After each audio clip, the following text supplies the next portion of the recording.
ngeja-ngeja huruf gitu. Ya. Jadi justru itu akan rancu jika ini dicocokkan kepada Nabi Muhammad. Ya.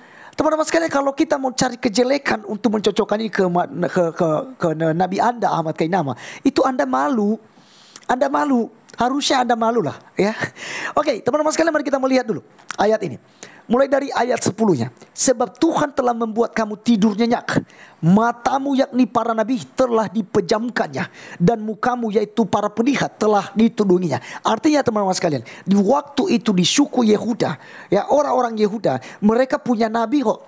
Mereka punya para penglihat gitu ya, yang diberikan wahyu oleh Tuhan untuk bisa meramalkan masa depan, untuk bisa meramalkan hal-hal yang akan datang gitu.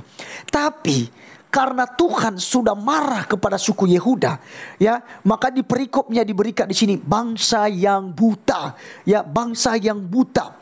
Ya, di ayat 9-nya, tercengah-cengahlah penuh keheranan, biarlah matamu tertutup, buta semata-mata. Jadilah mabuk, tetapi bukan karena anggur. Jadilah pusing, tetapi bukan karena arak. Sebab Tuhan telah membuat kamu tidur nyenyak. Ini karena memang Tuhan mau menghukum Yehuda pada waktu itu. Jadi narasi di sini tidak sedang berbicara tentang nabi yang buta huruf, tapi bangsa gitu loh.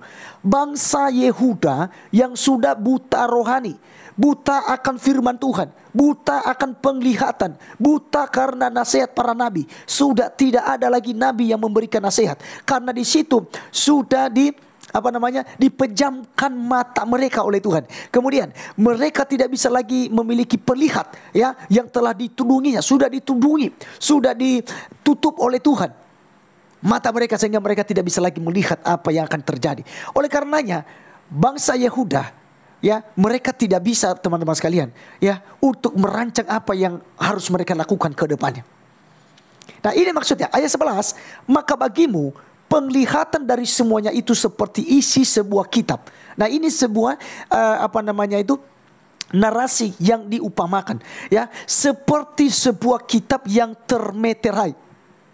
Apabila itu diberikan kepada orang yang tahu membaca dengan mengatakan, baiklah baca ini, maka ia akan menjawab, aku tidak dapat sebab kitab itu termaterai. Artinya teman-teman sekalian, apapun yang mungkin Tuhan berikan sebuah mimpi kepada para penglihat, kepada para nabi di tengah-tengah suku Yehuda, mereka tidak bisa memberikan makna mereka. Mereka tidak bisa lagi menafsirkan, mereka tidak bisa lagi memaknai, ya, karena itu identik kepada orang-orang Israel, ya, atau bangsa Yehuda ini. Identik dengan itu. Kalau ada pesan Tuhan mungkin lewat mimpi, itu harus ada yang menerjemahkan. Seperti Nabi Daniel, ya, yang bisa memberikan pengertian. Walaupun mimpi Raja Nebukadnezar, ya, tidak menceritakan apa yang dimimpikannya, tapi si Daniel bisa menafsirkan dan bisa memberikan makna dari mimpi tersebut. Tetapi di saat ini, ya, itu mereka tidak mendapat lagi. Suku Yehuda tidak mendapatkan itu. Sehingga di dalam ayat 12 diteruskan terusan daripada ayat yang ke-11 itu tentang kitab yang termaterai. Sehingga di ayat 12, dan apabila kitab itu diberikan kepada seorang yang tidak dapat membaca dengan mengatakan, baiklah baca ini, maka ia akan menjawab, aku tidak dapat membaca. Ya. Jadi teman-teman sekalian, ibarat kitab itu diberi kepada orang yang tidak bisa membaca, mereka tidak bisa baca lagi, mereka tidak bisa mengerti lagi pewahyuan Tuhan. Nah, tidak berhenti dari situ. Ahmad Kainama jangan hanya mengutip ayat 12-nya.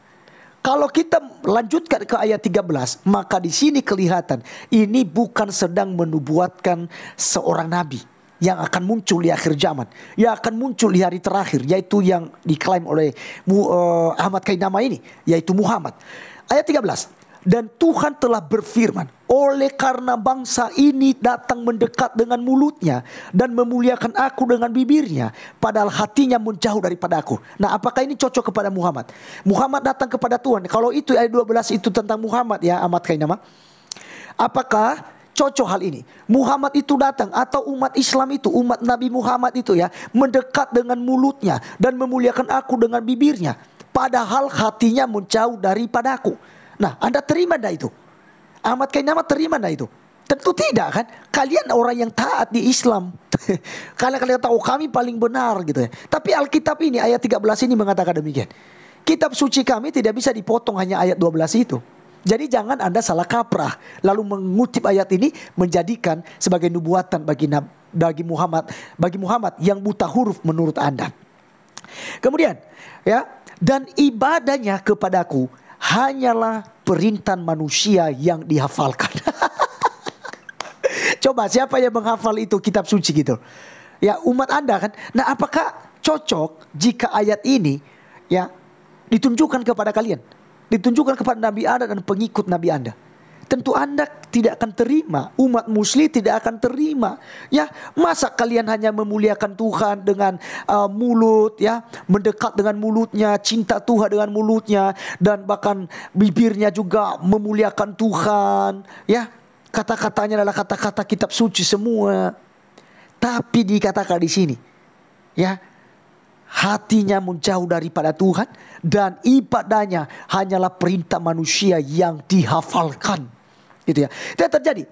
Jadi teman-teman sekalian, sekali lagi, ya, ayat ini tidak ditunjukkan kepada Nabi Muhammad. Mari kita akan identifikasikan beberapa hal. Yang pertama teman-teman sekalian yang dimaksudkan oleh Yesaya 29 ayat 10 sampai ayat 13 ini adalah yang pertama. Mereka adalah bangsa tanpa penglihatan. Sebenarnya Yehuda memiliki nabi-nabi yang dapat memahami penglihatan Tuhan. Namun pada saat itu para nabi itu tidak dapat mengerti maksud penglihatan Tuhan. Karena mereka berjalan menuruti kemauan sendiri. Gitu ya. Itu yang pertama yang dimaksudkan oleh ayat itu. Yang kedua, kehidupan keagamaan di Yerusalem pada waktu itu yang dilakukan oleh orang-orang Israel atau suku Yehuda di sini yang dibahas di sini. Itu ya, mereka melakukannya itu hanya bersifat tradisi, ya, dan ibadah yang dihafalkan. Liturgosnya yang dihafalkan. Itu aja. Tapi untuk memaknai ibadah itu mereka tidak paham. Itu sebabnya ya, firman Tuhan itu, kitab itu termaterai, tidak bisa dibaca oleh siapapun. Kemudian, nah, kalau penglihatan itu juga ditanyakan kepada orang bodoh yang tidak bisa membaca, maka dia tidak akan bisa membaca. Jadi tidak ada yang bisa memberikan pengertian, pemahaman, wahyu, penglihatan kepada orang-orang Yehuda pada waktu itu. Itu yang dimaksud, bukan tentang nubuatan Nabi buta huruf. Kainama, ya. Jadi memang Anda lucu, ya, seharusnya Anda malu ketika nonton nanti ini. Ya, dan umat muslim juga harusnya malu tidak lagi mengutip Yesaya 29 ayat 12 untuk Nabi Muhammad. Ya, jangan pernah, karena Anda akan malu. Ya, karena di sini sama sekali tidak membahas tentang kedatangan Nabi buta huruf.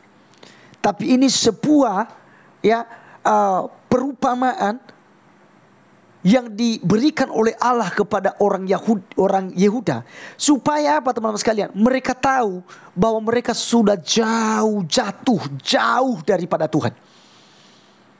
Sehingga Nabi pun tidak bisa lagi memberikan nasihat kepada mereka. Para penglihat pun tidak bisa lagi memberikan wahyu kepada mereka. Karena mereka sudah dibutakan oleh Tuhan itu sendiri. Karena pemberontakan dan ketidaktaatan mereka kepada Tuhan. Oleh karenanya teman-teman sekalian, sampai di sini penjelasan saya mengenai Yesaya pasal 29 ayatnya yang ke 10 sampai ayat 13. Dan kiranya kita memahami dan memperkuat iman kita kepada Tuhan kita Yesus Kristus. Dan bagi saudara-saudari saya yang muslim, berhentilah untuk mengikuti ustadz seperti Ahmad Kainama yang tukang klaim, ya, mengutip ayat Alkitab, mencocomologinya kepada nubuatan Nabi Anda. Ingat, mulai dari kitab Kejadian, perjanjian lama sampai kitab Maleakhi, ya, dan kitab Matius sampai kitab Wahyu, ada 66 kitab tidak pernah membahas Nabi Muhammad. Itu catat dan ingat itu baik-baik. Sekian video kali ini, sampai ketemu di video berikutnya. Tuhan Yesus memberkati. Salam.